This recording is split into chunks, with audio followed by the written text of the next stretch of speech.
Right, well today we're just going to have a right good taste of Orkney Spirit, and to start with we're going to have a recipe called rumbled Finnan Haddock, which was a great favourite of the famous cookery writer and folklorist Arcadian F. Marian McNeill.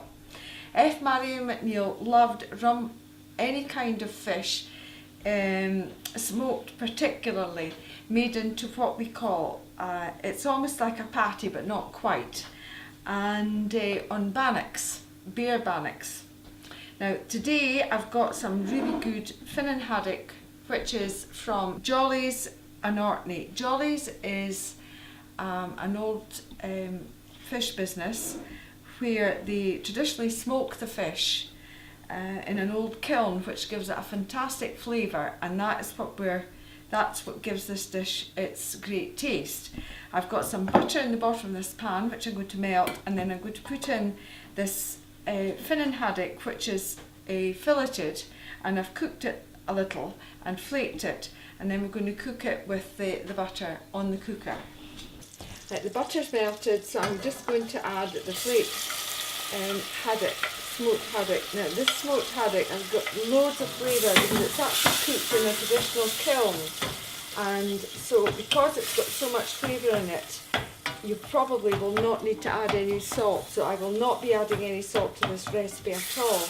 Now the idea is that the fish will cook in the butter, finish cooking the butter, but the reason it's rumbled means that it's stirred round and round in the pan, which breaks up the fish, but it's not as smooth as a pâté. It's nice and chunky and gives lots of flavour.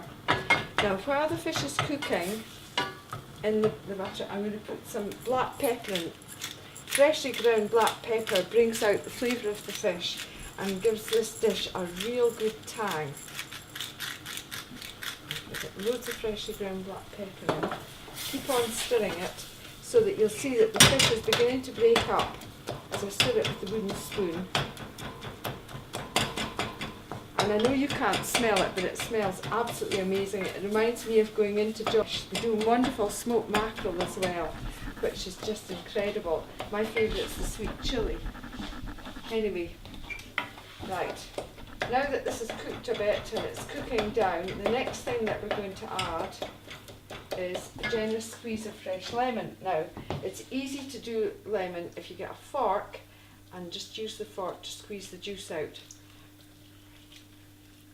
So we'll put in the juice of half a lemon. And then I'm going to pour in some nice thick double cream. This dish has got the flavour of the famous stew soup made in Cullen called Cullen skink, but without the potatoes obviously, and this is going to be a starter, and we're going to serve this with some lovely traditional oat cakes, and if I get a minute I'm going to make some bannocks as well, made with Orkney bear meal and Orkney wheat, which is grown in Orkney now. Recently they've been experimenting with Scandinavian crops which ripen earlier, which means that Orkney has the capability of growing wheat even though it is quite far north, and the grain has got the most wonderful flavour. It's ground at Barney Mill in the traditional way and is full of all the natural goodness of the grain. Makes fantastic bannocks, which I'm hoping to do, which F. Marian McNeill would certainly have enjoyed when she ate this. I'm just going to pour this into this stoneware dish and leave it to cool while I cook the rest of the meal. Because the next thing we're going to do is honey roast roots in the oven.